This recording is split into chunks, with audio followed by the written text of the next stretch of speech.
2024년 5월 셋째 주 거룩한 주일 예배를 주님의 일러주신 기도를 함께 드리심으로 예배를 시작합니다. 너희는 이렇게 기도하라. 하늘에 계신 우리 아버지여, 이름이 거룩히 여김을 받으시오며 하나의 마음이며 뜻이 하늘에서 이룬 것 같이 땅에서도 이루어지리이다.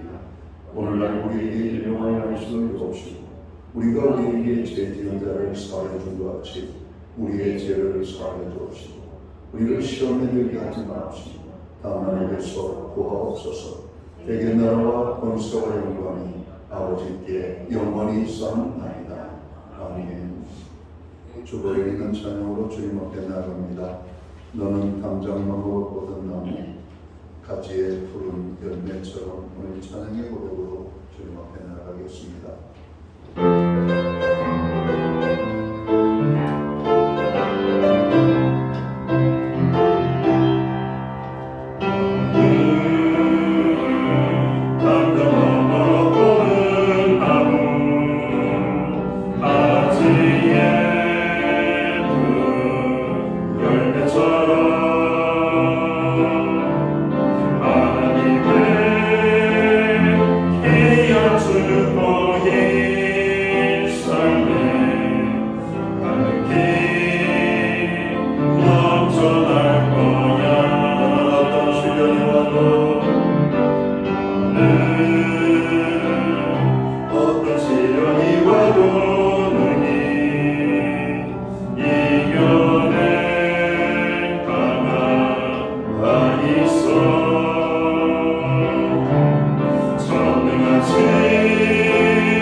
이는 곧 너희의 하나님 여호와께서 너희에게 가르치라고 명하신 명령과 규례와 법도라.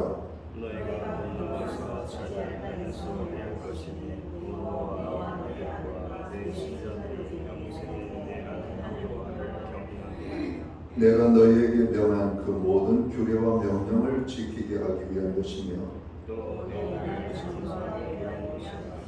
이스라엘아 듣고 사랑하는 것을 그리하면 내가 복을 받고 내 조상들의 하나님 여호와께서 내게 허락하신 같이 저가 우리에게는 땅에서 내가 크게 번성하리라. 이스라엘아 들으라. 우리 하나님 여호와는 오직 유일한 여호와이시니 너는 마음을 다하고 뜻을 다하고 예배하여 내 하나님 여호와를 사랑하라. 아멘. 자리에 작성하시겠습니다. 찬송가 88장 찬양. 오늘 이 찬양을 하나님 앞에 영광 돌리고 드려지는 예배를 위하여 박용석 전도사님 기도하시겠습니다.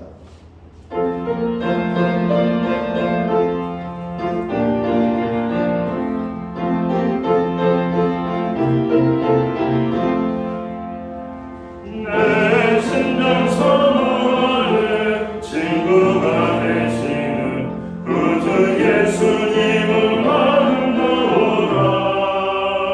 산 밑에 백합하여 빛나는 새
다 함께 기도드리겠습니다. 모든 만물을 지혜와 권능으로 다스리시며 통치하시는 하나님을 찬양합니다. 어리석고 우매한 저희를 선한 목자 되시어 의의 길로 인도하시는 하나님 아버지를 찬양합니다.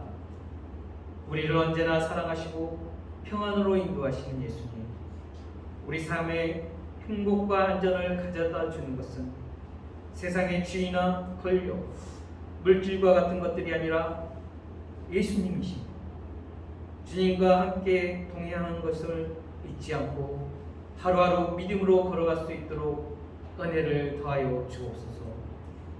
주님, 허물과 죄로 죽을 수밖에 없던 저희를 예수 그리스도를 통해 속량하신 크신 사랑 감사드립니다. 주님께서 저희에게 하나님을 사랑하고 이웃을 사랑하라고 계명을 주셨지만 한 주 돌아보면 하나님을 전심으로 사랑하지 못했고 이웃을 내 몸과 같이 사랑하지 못하였음을 고백합니다. 이런 저희를 용서하여 주옵소서. 구하는 것은 저희가 예수 그리스도의 사랑을 더욱 깊이 알고 주님과 함께하며 그 사랑 안에서 하나님의 거룩함을 닮아가며 사랑으로 열매 맺는 저희들이 되게 하옵소서. 오늘 예배는 특별히 스승주일로 지키고 있습니다. 우리를 가르친 많은 은사들에게 감사와 사랑을 전하게 하시고 저희를 가르치는 자가 되어 높은 자리에 있지 않게 하시고 종같이 섬기고 낮은 자가 되어 섬김의 도를 보여주셨던 진정한 스승 되신 예수님을 저희도 따라가며 그런 예배되게 하옵소서. 특별히 영적으로 하나님의 말씀을 가르치고 지도하시는 목사님께 지혜와 계시의 영을 더하사 하나님의 말씀을 가르치게 부족함 없게 하옵소서. 우리 목사님 성령 충만하게 하시어 진리 안에서 강건하며 말씀 안에서 능력을 입어 오직 하나님의 말씀을 담대히 선포하며 저희가 진리의 생명의 길로 순종하며 올바르게 갈 수 있도록 하옵소서. 주일학교를 섬기며 말씀을 가르치는 교사들에게 지혜와 총명을 주시옵소서.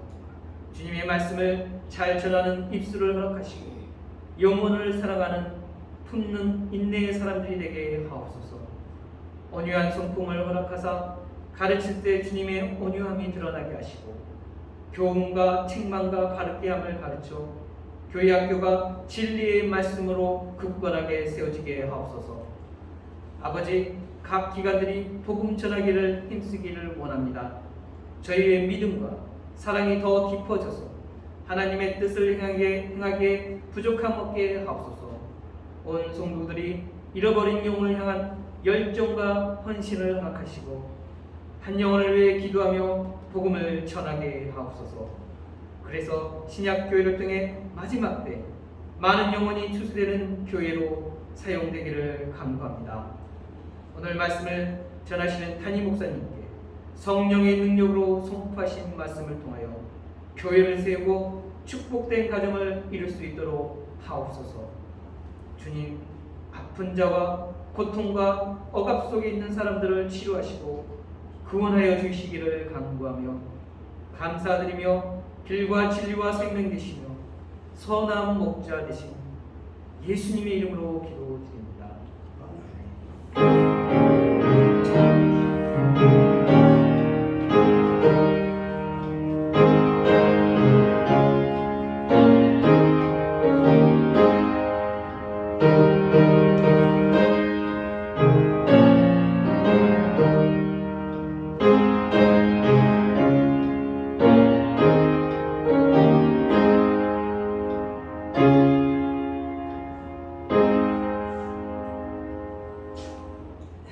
셋째 주 거룩한 주일에 교회와 성도들에게 주시는 하나님의 말씀입니다.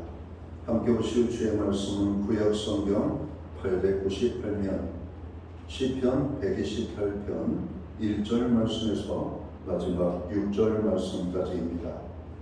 찾으신 말씀을 한 절씩 교독하는 방법으로 말씀을 공독하겠습니다. 제가 먼저 시편 128편 1절 말씀을 공독합니다. 여호와를 경외하며 그의 길을 걷는 자마다 복이 있도다.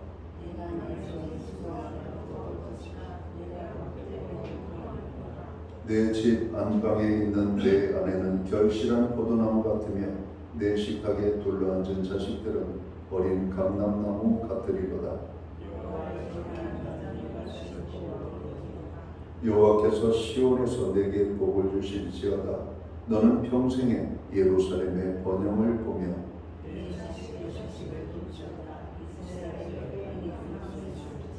아멘.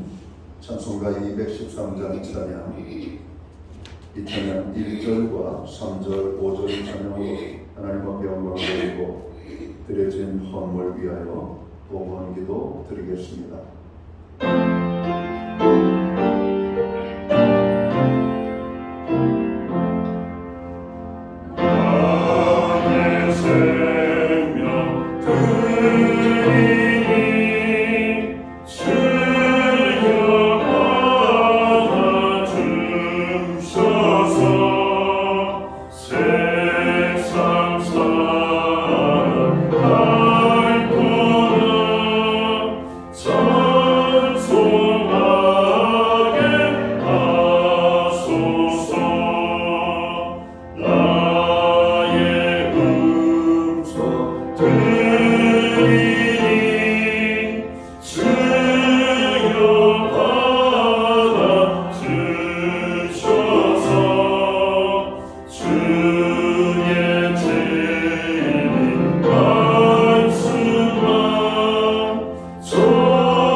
드려진 헌물을 위하여 봉헌기도 드리겠습니다. 만복의 근원이 되시는 여호와 하나님 아버지, 우리에게 5월 아름다운 가정의 달을 허락하시고 주께서 세우신 이 가정을 통하여 하나님의 복을 누리게 하심을 감사합니다. 오늘 우리에게 거룩한 성례를 허락하시고 이 날을 기억하게 하시며 하나님의 백성들을 불러 모사 예배의 자리에 서게 하시고 신령과 진정함으로 예배하며 하나님 앞에 나아갈 수 있도록 저희들을 할아버지 모이게 하심을 감사합니다.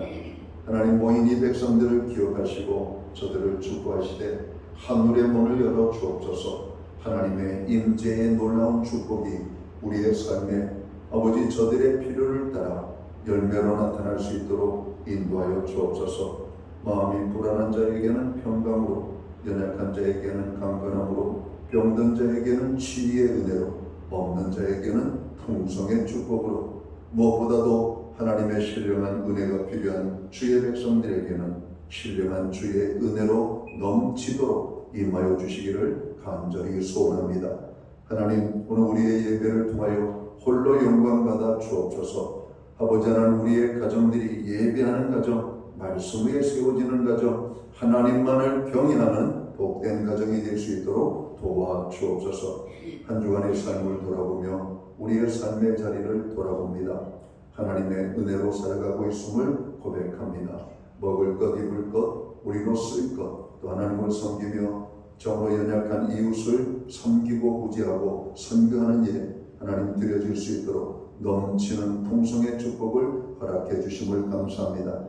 모든 것이 주님께로부터 임하였음을 고백합니다. 주님의 것임을 고백하는 신앙의 고백으로 10의 1조의 예물을 드리고 각종 제목에 감사의 예물로 드리며 목적선 헌물들과 주일원금으로 드리오니 드려진 모든 손길들 받으시옵고 아버지 복 주시되 하늘복 내려 주시옵소서. 땅의 복으로 풍성케 하여 주옵소서. 영육간의 강건함으로 역사해 주옵소서. 우리의 모든 간구하는 기도에 응답의 축복을 주시옵소서. 손대는 일들마다 잘 되어 30배, 60배, 100배의 결실을 거두게 하시며 우리의 발로 밟는 지경을 넓혀주시되 그 땅이 평화의 땅이 되게 하여 주옵소서. 가정에는 화목을 주시고 우리의 일터와 기업과 산업부에는 풍성의 축복을 선물로 주신 자녀의 삶 속에는 하나님 함께 하심과 동행하심으로 인한 복된 간증이 넘쳐날 수 있도록 주님 축복해 주시기를 간절히 소원합니다. 우리로 하여금 중보기도하며 나아갈 수 있도록 도우심을 감사합니다. 교회의 모든 중보기도에 역사하여 주옵소서. 나라와 민족을 위하여, 교회와 성도들을 위하여, 연약한 지체들 그리고 가정과 자녀들을 위하여 부르짖어 간구하니 우리의 모든 기도들 주님 받으시옵소서. 연락하여 주시옵소서. 이루어 주시옵소서. 특별히 환난 중에 고난 중에 슬픔 중에 있는 지체들을 기억하시고 저들 가운데 주님의 긍휼의 은혜가 임하게 하여 주옵소서. 하나님의 능력의 손길이 저들 가운데 나타나기를 원합니다. 저들에게 치유가 필요한 자들 하나님 여호와는 치료하는 광선이라 말씀했사오니 하나님의 치유의 광선이 저들의 심령의 쪼임으로 말미암아 영육간의 모든 질병들이 깨끗하게 치유되어지는 놀라운 역사가 임하게 하여 주옵소서. 하나님 우리로 하여금 드릴 수 있는 환경과 또 아버지 하나님 앞에 영광의 물로 나아가게 하심을 감사합니다.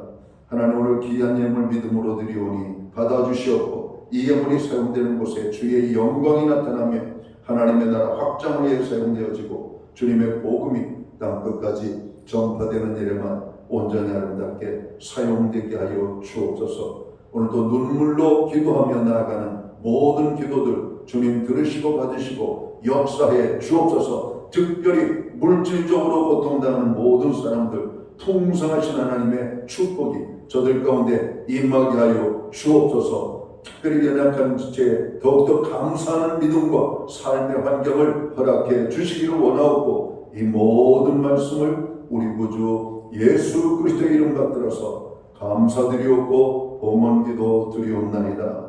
아멘.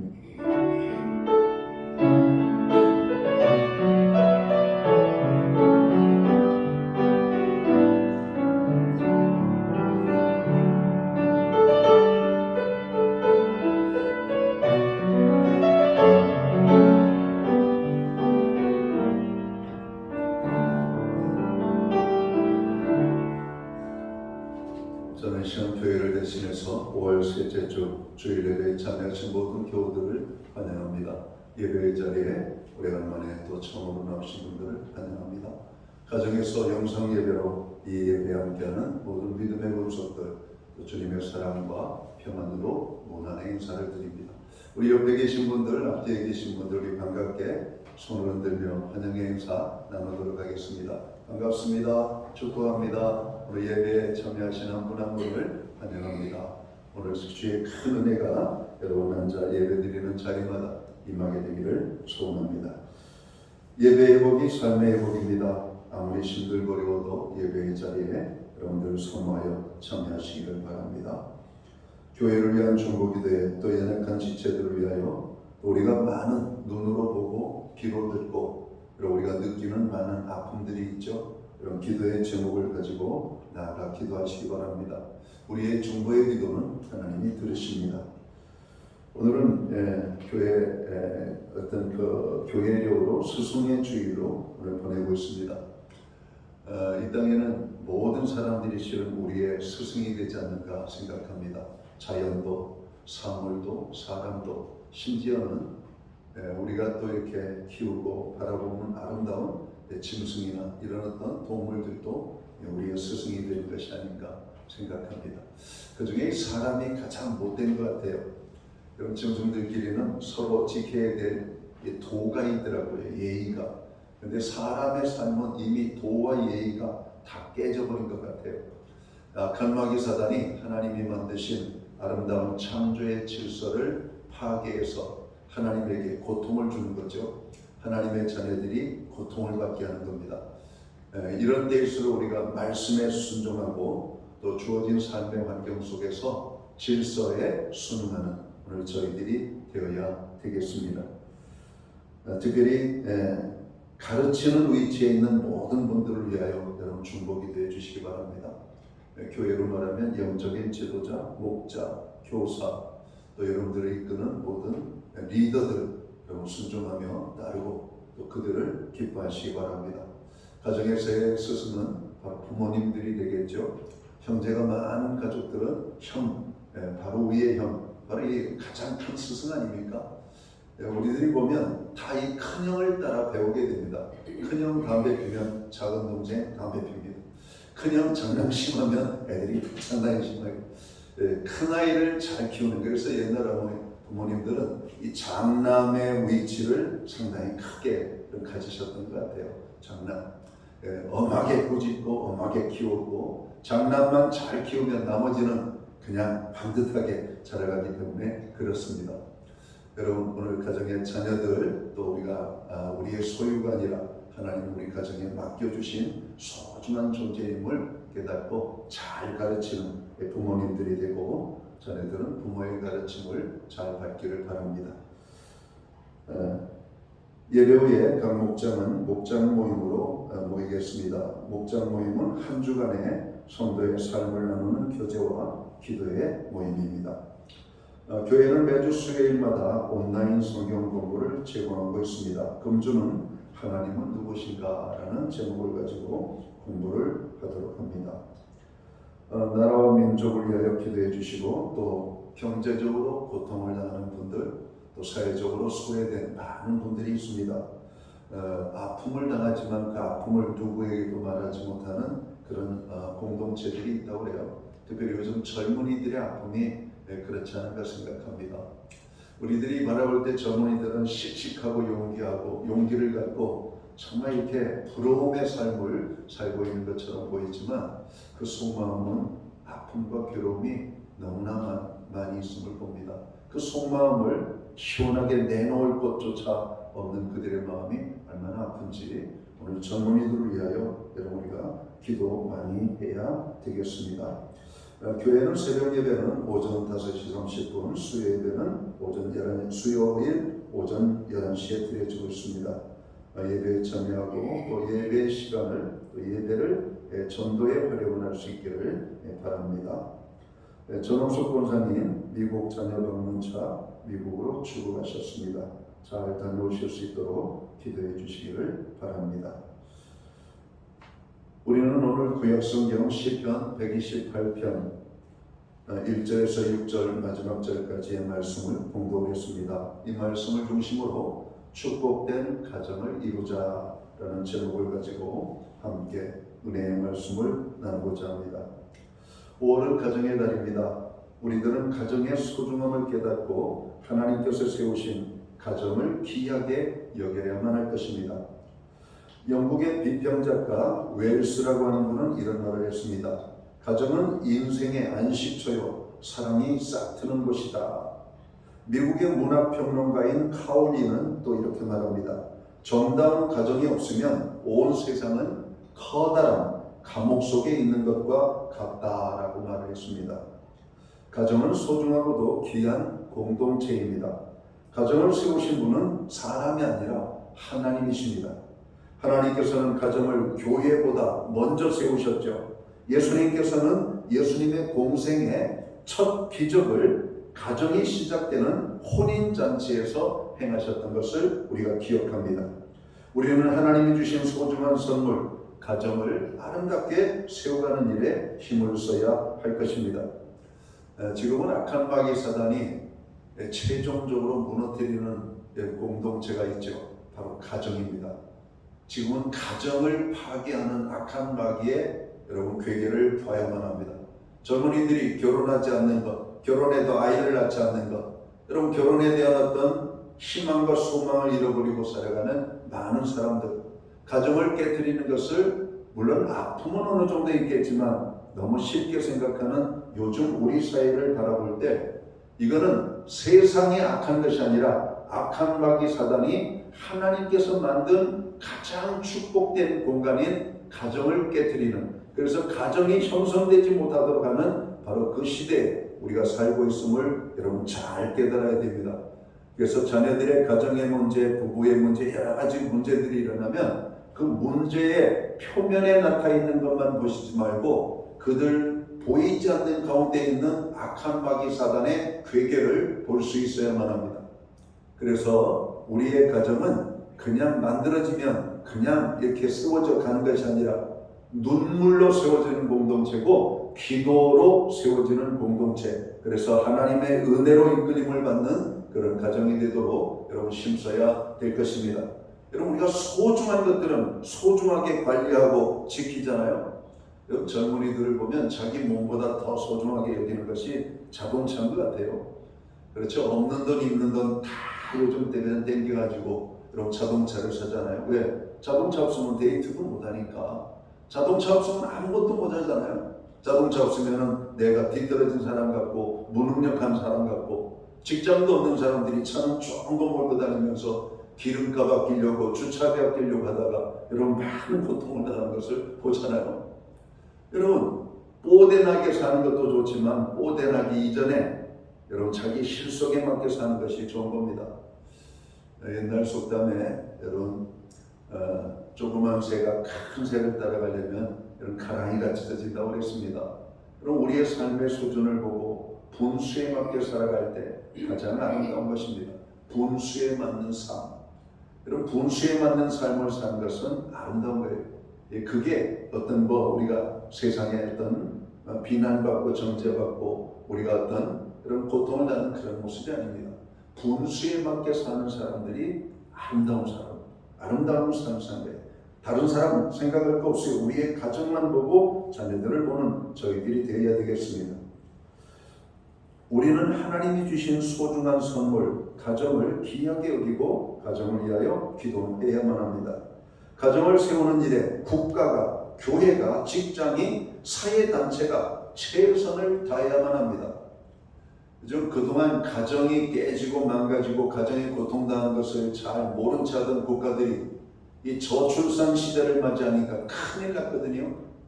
저출산 시대가 되니까 국가가 나서고 있잖아요. 여러분 온 회사가 나서고 있잖아요. 출산하면 돈 준다, 출산하면 이런 혜택을 주겠다. 여러분 우리나라 전 모든 게 가정이 이루어지기를 원하고 자녀를 낳기를 원하는 여러분 그런 지지와 응원을 지금 보내고 있습니다.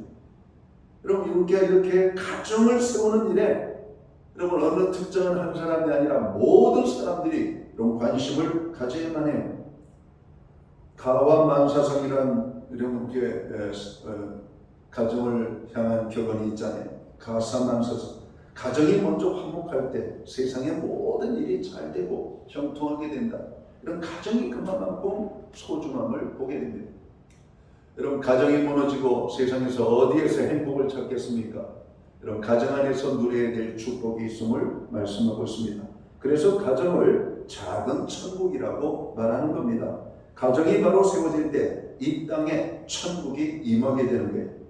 사랑하는 성도 여러분, 여러분의 가정은 행복하십니까? 안타깝게도 현대 가정들이 흔들리고 있습니다. 결혼식장보다 가정보궐이 더 바쁘다고 합니다. 뭘 말하고 있습니까? 깨어지는 가정이 만들어지는 가정보다 여러분 앞서고 있다는 얘기입니다. 50대 50입니다. 10가정이 여러분 세워지면 5가정이 파괴되어지는 것입니다. 가정이 깨지는 것은 하나님께서 사람들에게 주신 축복을 걷어차는 것입니다. 하나님께서는 가정에 복을 주셨어요. 창세기 1장 28절에 하나님께서 가정을 우리에게 주셨잖아요. 뿐만 아니라 구원의 은혜를 가정에까지 베푸십니다. 빌립보 감옥에 갇혀있던 사도 바울은 그 감옥의 간수장에게 주 예수를 믿으라, 그리하면 너와 내 집이 구원을 얻으리라, 이렇게 하나님의 말씀을 선포합니다. 행복한 인생을 살기 원한다면 축복받는 가정을 꿈꿔야 해요. 하나님의 말씀하시는 축복된 가정이란 어떤 가정인지 알아보므로 모두가 축복된 가정을 이루시기를 주님의 이름으로 축원합니다. 먼저 축복된 가정을 이루시기 위해서는 오늘 시편 128편의 1절을 보니까 여호와를 경외하는 가정이 되어야 된다, 이렇게 말씀합니다. 그러니까 하나님이 없는 축복은 진정한 축복이 아니라는 것이죠. 하나님이 주시는 은혜 속에서 여호와를 경외하는 가운데 세워지는 그 축복된 가정이 여러분 진정한 복된 가정이라고 성경은 말하고 있는 겁니다. 여호와를 경외하며 그의 길을 걷는 자마다 복이 있도다. 여기서 경외라는 말은 두려움을 의미합니다. 하나님을 두려워하는 것을 뜻하는 것이죠. 은혜의 하나님, 사랑의 하나님, 능력의 하나님, 축복의 하나님이시기에 그 하나님을 최고의 권위로 인정하면서 그 하나님을 바로 우리의 삶의 가정의 주권자 되시고 통치자 되시고 모든 창조와 심판자이심을 인정하는 그런 두려움으로 하나님을 섬기라고 하는 말입니다. 우리가 두려움으로 하나님을 온전히 섬길 때 축복된 가정을 이루게 됩니다. 하나님을 두려워하지 않으면 사람들이 무엇을 두려워하겠어요? 두려워할 것이 없죠. 그러니까 세상 사람들은 마음대로 죄를 짓는 겁니다. 하나님을 인정하지 않으니, 하나님을 믿지 않으니, 하나님을 두려워할 필요가 없죠. 하나님을 두려워하지 않는 그들은 무슨 짓이든 할 수 있습니다. 죄인 줄도 모르고 그것이 얼마나 악한 것인지를 깨닫지도 못하고 하나님을 만나는 순간 우리가 살았던, 제멋대로 살았던, 내 생각대로, 경험대로 살았던 이런 그 삶이 죄라고 하는 사실을 비로소 우리는 깨닫게 되는 겁니다. 여러분, 사람은 죄를 지면 두려움을 느끼게 되어 있죠. 얼마 전에 유명한 가수 한 사람이 술 취했는지 술을 안 먹었는지 교통사고를 내고 도망갔습니다. 술 안 먹었으면 도망갈 일이 없는데 뭔가 술을 먹었겠죠. 그래서 겁나니까 자기 인기의 높은 공든탑이 무너질까봐 다른 사람을 대리 출석시켜서 여러분 자수하게 만들었어요. 그리고 본인은 운전을 안 했다고 거짓말에다가 운전을 했다라고 말을 하고, 여러분 그건 사람의 과거 이적을 과거 시간을 보니까 분명히 그 사람이 술집에서 나왔다는 것이 여러분 확인이 됐다는 것이죠. 술집에 왜 갑니까? 술 먹으러 가죠. 그런데 그는 술을 안 먹었다라고 말합니다. 그러니까 이게 산 넘어 산이 되고 여러분 조그만 문제가 크게 확대되어져서 그나마 국률의 마음을 가지고 있던 국민들, 그를 좋아했던 많은 사람들이 등을 돌리고 있다는 안타까운 이야기를 듣게 됩니다. 그럼 죄라고 하는 것은 두려움을 가져다줘요. 두려움을 가져다 주기 때문에 사람들은 1차적으로 부인을 하는 겁니다. 도망을 가는 거예요. 그러다가 잡히면 그때서 자위를 하는 것이죠. 하나님 앞에 설 때 우리는 죄인임을 고백하게 됩니다. 하나님, 제가 죄인입니다. 아무리 내가 선하게 살고 질서와 법과 사회 윤리 도덕을 지켜도 우리는 악한 죄인입니다. 죽어마땅한 죄인이고 지옥 경고를 받아야 여러분 마땅한 우리들의 죄.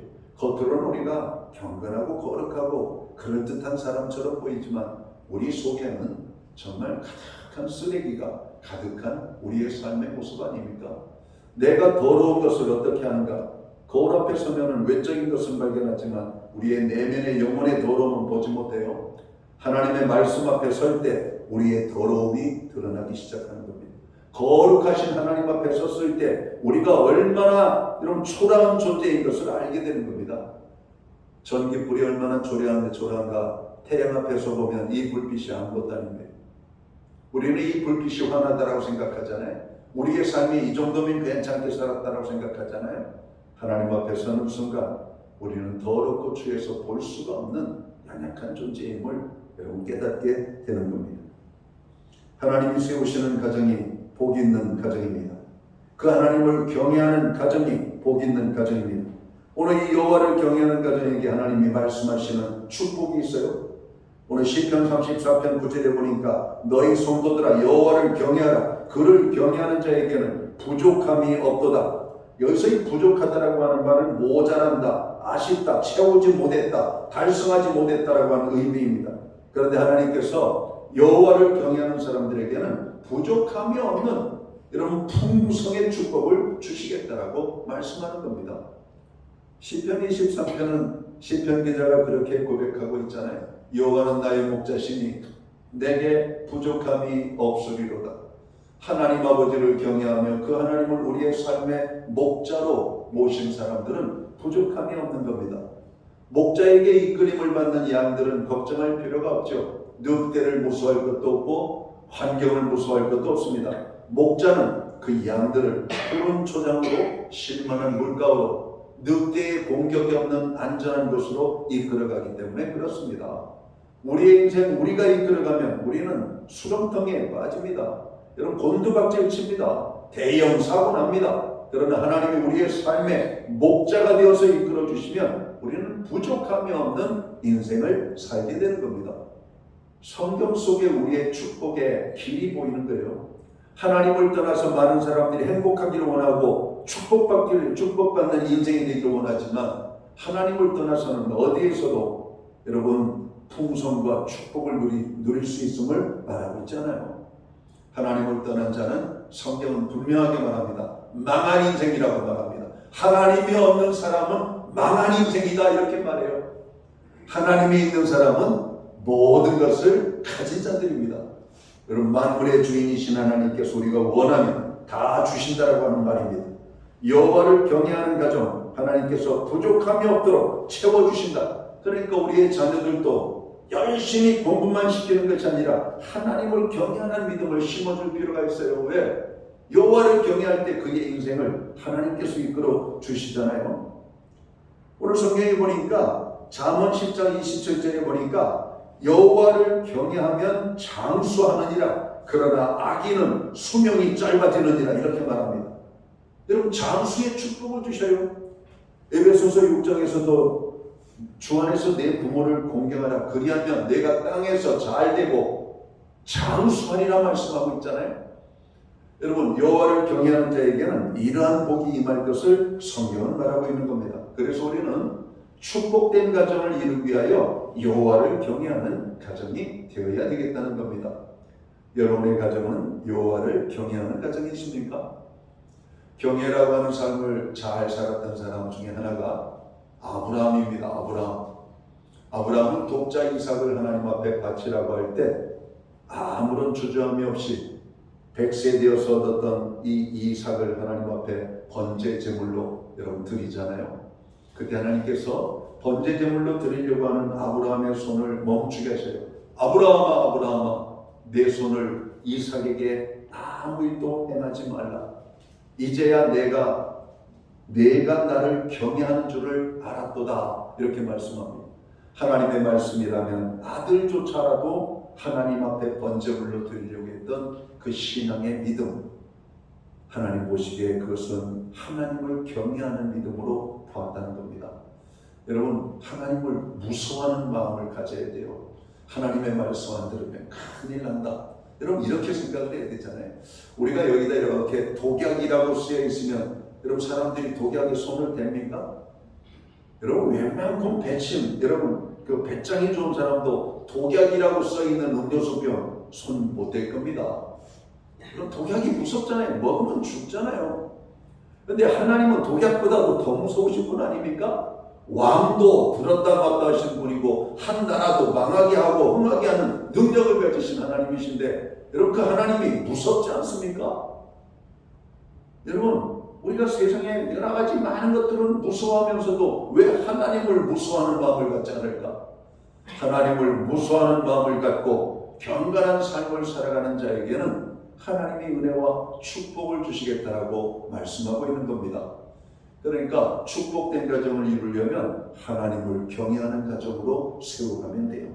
하나님 앞에 죄를 지면 회개하고 부족하면 하나님 앞에 나아가 기도하고 우리가 연약하면 연약할수록 더욱더 하나님을 의지하며 찾아 나아갈 때 하나님은 우리의 하나님이 되어주셔서 우리의 삶의 모든 여러분 은혜와 축복이 넘치게 하시는 겁니다. 자, 오늘 축복된 가정을 이루기 위해서 오늘 시편 128편은 무엇을 말하고 있는가? 감나무 밑에서 입 벌리고 있다고 감이 떨어지는 거 아니잖아요. 감이 먹고 싶으면 손을 대서 감나무에 오르든 뭘 하든 수고로이 감을 따야만 되는 겁니다. 여러분 우리가 이 성경의 법칙은 그냥 공짜의 법칙이었잖아요. 기도하면 응답받고 순종하면 복을 받고 하나님 앞에 여러분 우리가 간구할 때 하나님의 은혜가 임하게 되는 이 놀라운 것들. 성경의 법칙은 심은 대로 거둔다라고 하는 겁니다. 오늘 시편 128편도 그렇게 말씀합니다. 수고의 열매를 여러분 거두는 가정이 되어야 할 것을 말씀하고 있습니다. 가만히 빈둥빈둥 돌면서 먹을 것 주세요 이게 아니라 열심히 모든 가족들이 그들에게 주어진 은사와 재능과 오늘 하나님께서 주신 힘과 이런 모든 환경 속에서 주어진 그 모든 것들이 여러분 그 열심히 살도록 하는 겁니다. 사도 바울도 그런 얘기를 하죠. 일하기 싫거든 먹지도 말아라. 여러분 성경의 법칙은 반드시 수고의 법칙을 말하고 있습니다. 말씀에 순종하면 하나님의 응답이, 기도할 때 응답이고, 하나님을 찾으면 하나님 만나주시는 겁니다. 오늘 우리가 심어야 거둔다라고 하는 이 법칙을 잘 알아야 됩니다. 내가 내 손이 수고한 대로 먹을 것이라 내가 복되고 형통하리로다. 이것이 왜 축복인지 아십니까? 열심히 일했는데 그 수고가 헛될 수 있다는 겁니다. 그러면 과일도 비싸고 채소도 비싸고 모든 것이 다 비쌉니다. 농사짓는 사람들은 농사짓는 사람들대로 속이 타 들어갑니다. 사먹는 사람들은 사먹는 사람대로 속이 타 들어갑니다. 전날에는 바구니 하나를 살 수 있던 한 가구니 여러분 채울 수 있는 양의 물질이라면 이제는 3분의 1도 채울 수 없는 우리의 물질 적어진 겁니다. 비싸진 겁니다. 그렇다고 농부들이 바가지를 씌우는 게 아니잖아요. 농부들이 수고했는데 열매가 맺지 않는 거예요. 금년에도 그런 어떤 현상이 일어날 거라고 생각해요. 며칠 전에는 30도까지 올라가서 금방 여름이다 반팔을 입고 나왔는데 며칠 전에 또 강원도 산자락에 40cm 넘은 폭설이 내렸어요. 도대체 이게 어떻게 되는 건지 여러분 이게 사람도 견디기 어려운데 식물이 견디기 이러면 이게 쉽겠습니까? 꽃을 펴가지고 열매를 맺어야 돼. 냉해를 입고 그 냉해를 겨우 벗어났더니 해충이 또 그냥 달라붙고 또 해충을 이기는가 했더니 또다시 가뭄이 찾아오고 가뭄을 이기는가 했더니 태풍이 불어닥치고 남아있는 게 없잖아요. 남아있는 게. 작년에 우리 교회 옆마당에도 앵두나무가 심겨져 있습니다. 꽃이 피었어요. 꽃이 피어가지고 이게 수정이 돼야 되는데 바람이 그냥 얼마나 부는지 이러다 꽃 다 떨어지고 앵두 하나도 안 열리겠다. 정말 말 그대로 앵두가 20개도 안 열렸어요. 20개도 안 열렸는데 그것조차도 탁 떨어져 버려가지고 빨갛게 익은 앵두를 못 봤어요. 작년에. 금년에는 200여 개 달렸습니다. 여러분 이것이 잘 익으면 제가 2알씩 드릴게요. 2알씩 앵두를. 교회 앵두 맛있습니다. 달고도 맛있고 아주 그냥 보면 보암직도 하고 먹음직도 하고 그러나 저거를 먹으면 하나님처럼 되지는 않아요. 그냥 맛을 느끼는 것이죠. 여러분 앵두나무를 키웠는데 그렇게 돼요. 대추나무가 또 있습니다. 대추나무 또 꽃을 피울 때 이게 또 벌들이 날라오고 그래야 되는 요즘 벌들 보기가 어려워요. 재작년만 해도 이 왕벌들이 오고 조그만 벌들이 찾아왔는데요. 작년에도 없었고 금년에도 제가 벌을 못 본 것 같습니다. 요즘 최근에 좀 나비 보신 적 있습니까? 봄이 되면 이렇게 팔랑팔랑 배추 흰나비 막 날아다니잖아요. 유채꽃 필물에 막 이 꽃들이 나비들이 안 보입니다. 벌들이 안 보여요. 여러분 농사짓는 사람들에게 있어서 벌은 얼마나 고마운 일꾼인지 몰라요. 그 수많은 사과꽃, 백꽃, 복숭아꽃 여러분 수정해 주는 것이 전부 다 이 나비, 벌들이 하는 것이거든요. 이 벌들 나비가 없으니까 어때요? 사람이 하잖아요. 사람이 일일이 여러분 불 같은 데에다가 여러분 꽃가루를 묻혀가지고 계속 이 꽃을 다 찍어발리는 거예요. 그 많은 꽃을 어떻게 다 합니까? 그러니까 농부들의 수고가 이루 말할 수 없이 힘든 거예요.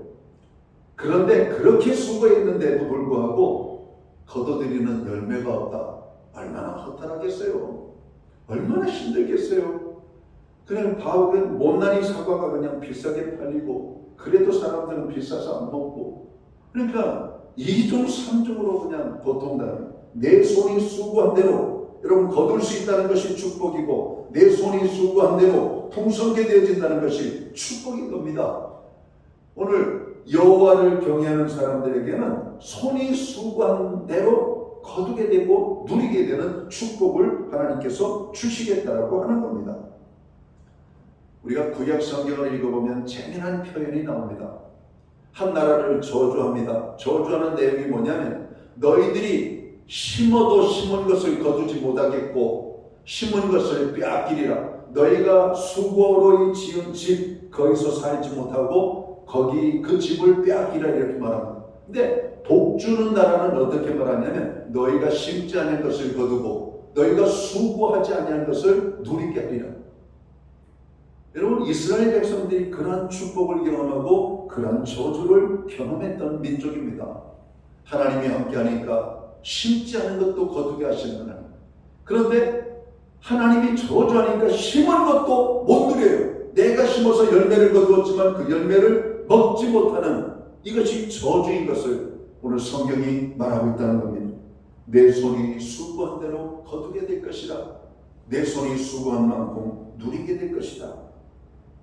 저는 그런 면에서 가정의 가장들이 여러분 축복하기를 원합니다. 그런 가장들 얼마나 고되고 힘든 여러분 삶을 삽니까?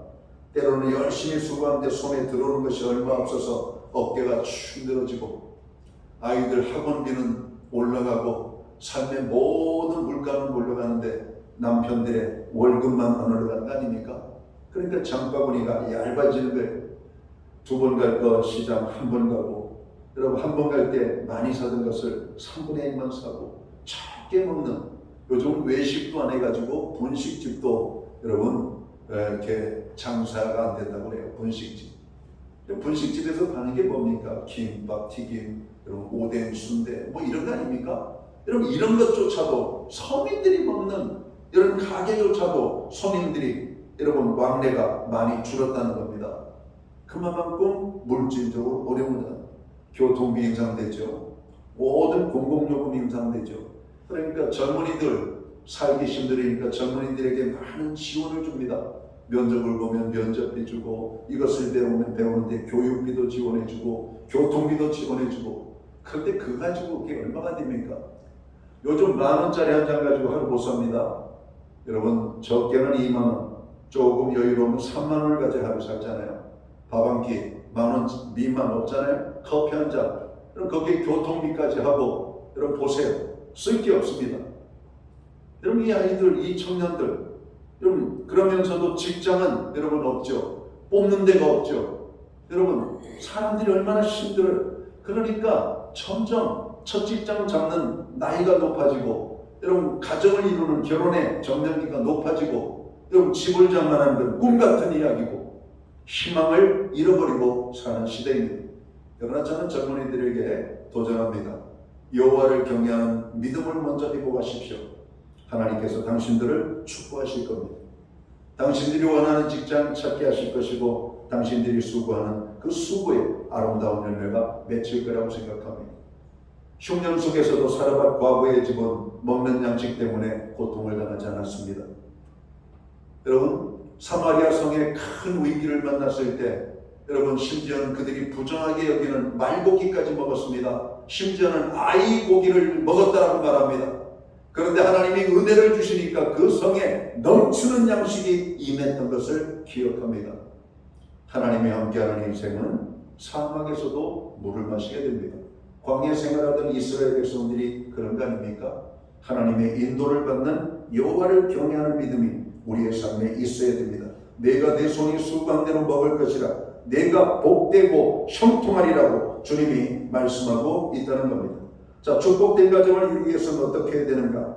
오늘 시편 128편에 보니까 내 자손의 자손을 볼 것이다 말씀합니다. 신앙의 대를 이어가는 가정이 축복된 가정입니다.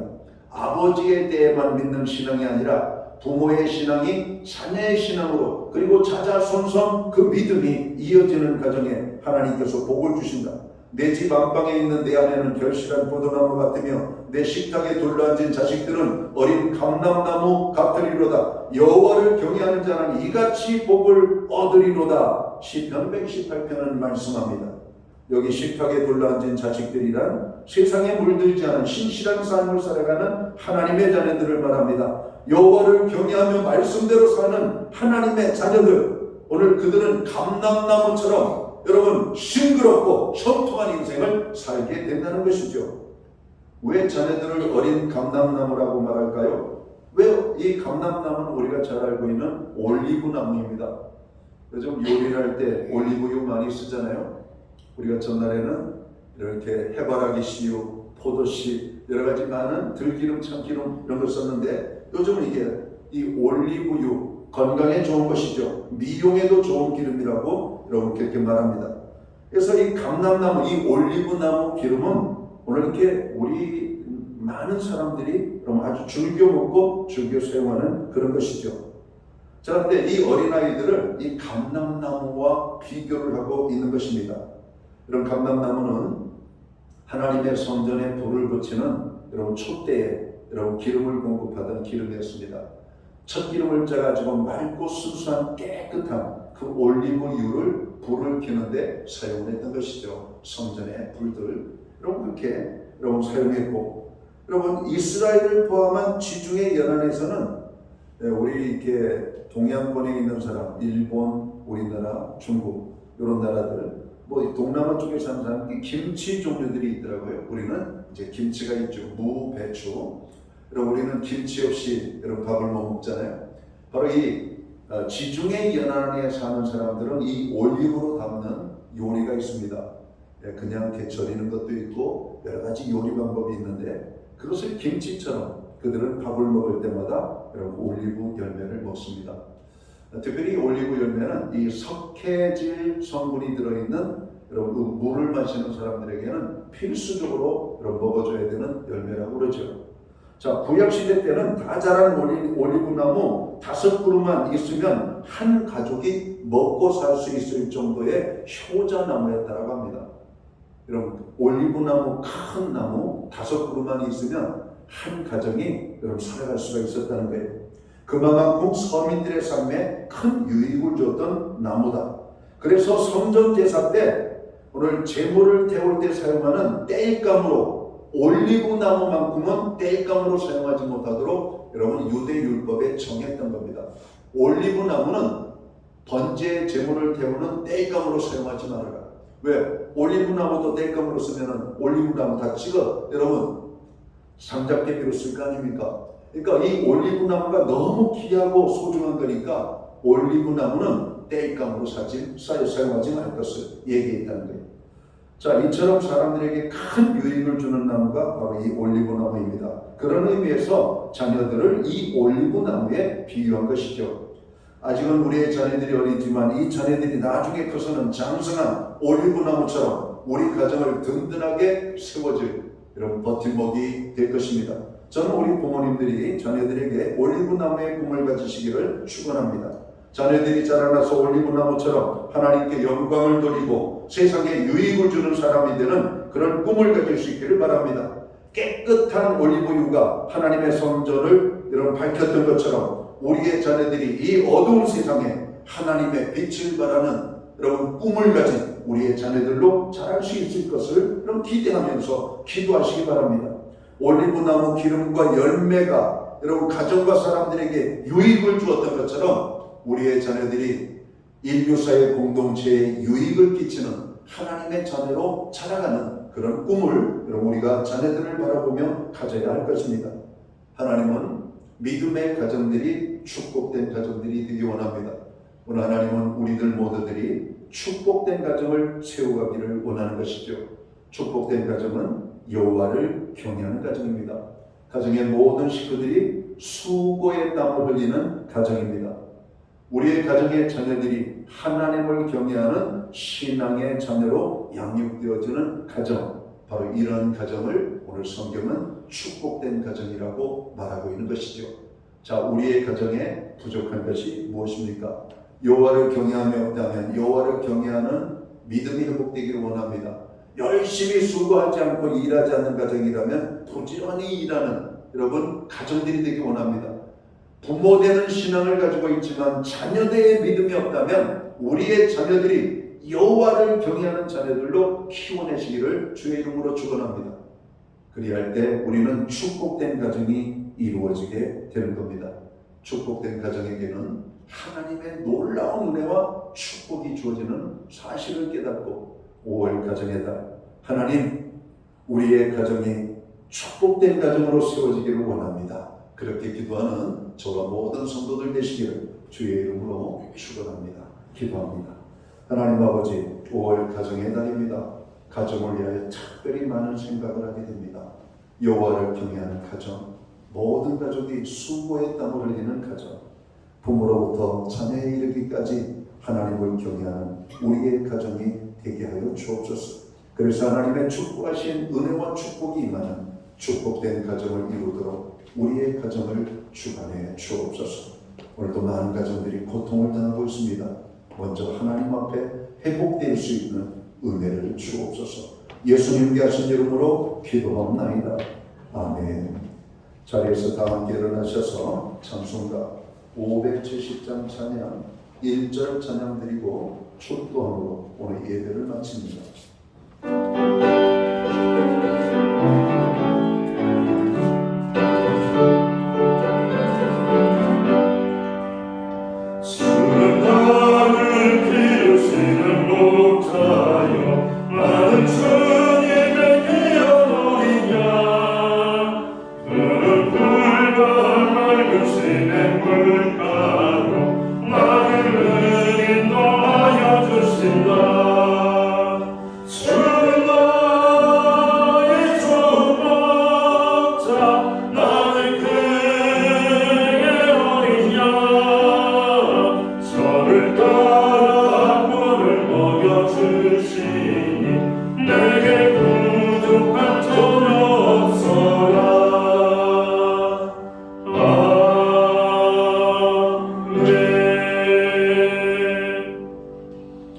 기도드리겠습니다.